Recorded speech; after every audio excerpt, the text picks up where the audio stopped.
My guest today is Sarah Northwood, owner of a company called Small Town Images.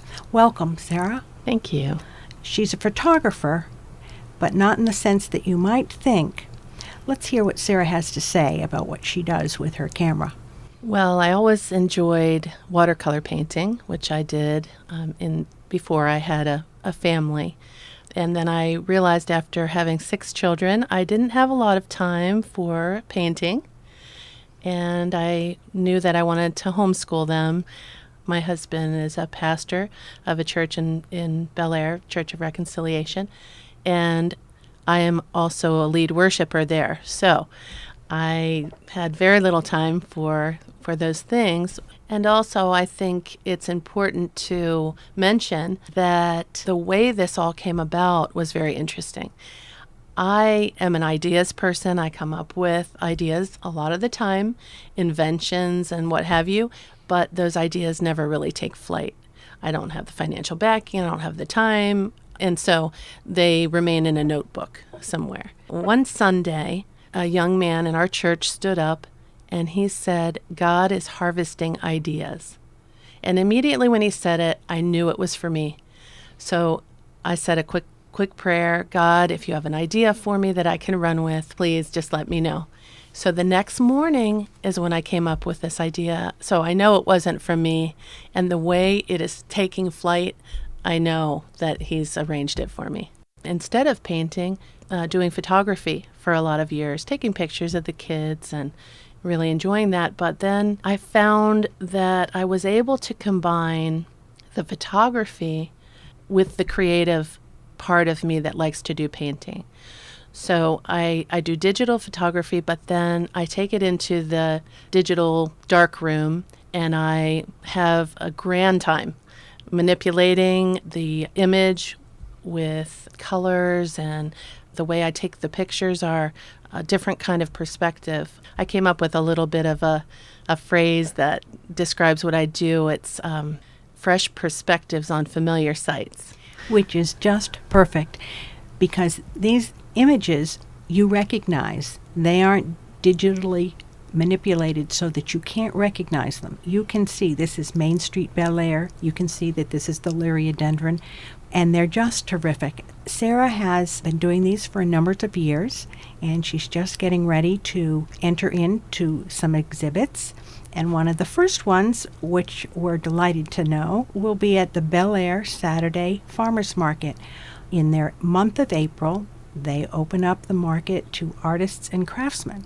Sarah will be at the Farmers Market on Saturday, April 12th and 26th. She will be there somewhere on the Mary Risto parking lot amongst all the produce vendors.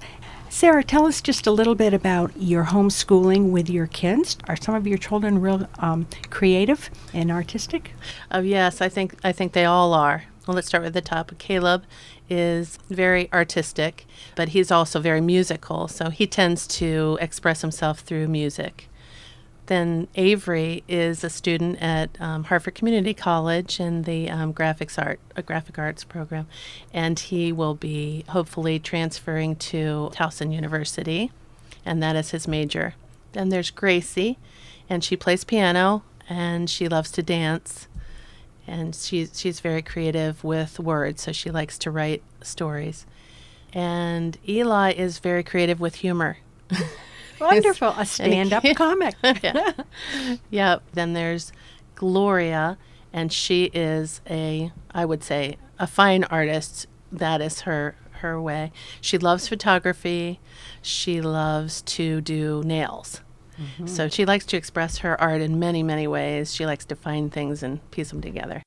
And then my youngest is Uriah, and he is very creative with Legos. We're here with Sarah Northwood, digital photographer with a small business called Small Town Images.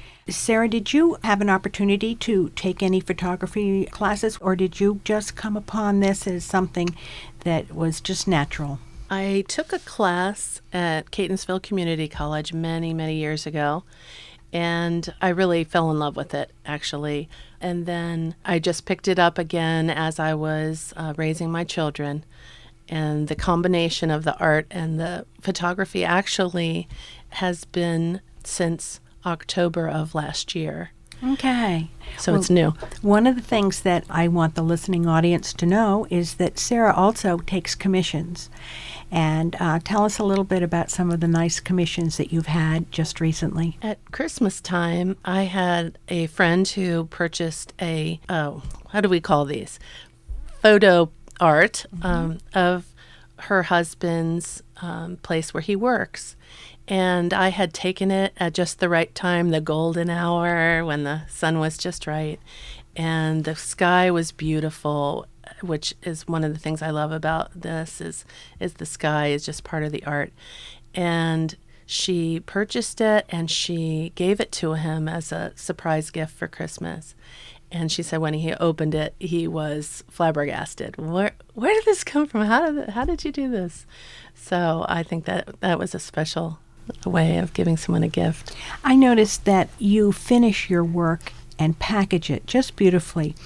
For a listening audience, just tell them after you take the image and you have it creatively colored and printed the way you want, you print it with a glyclay printing process. And tell us a little bit about that and how you package it when it's finished. Right. Well, the glyclay printing process combines the beauty of vibrant color with the longevity of the printing process. Typically, printers, after they have produced the printing, it will fade over time.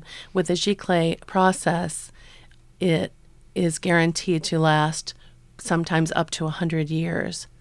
If it's kept out of direct light, it will last even longer. So I also have it printed on fine art paper. So it resembles a watercolor painting when it's complete. I also have these images printed as canvas wraps, which have that a little bit more of a three-dimensional aspect to them, and they also give the added bonus of not having to be framed, which people find very convenient. Very convenient, indeed. For our listening audience, in case they would like to get in touch with you to see about perhaps a commission, how can they get in touch with you, Sarah? They can contact me at my website. It's www.smalltownimages.us. Okay, that's wonderful. I've enjoyed today, and I look forward to seeing you April 12th at the Bel Air Farmers Market, and I hope our listening audience will also stop by and see this very creative process that you have come up with. Thank you, Sarah.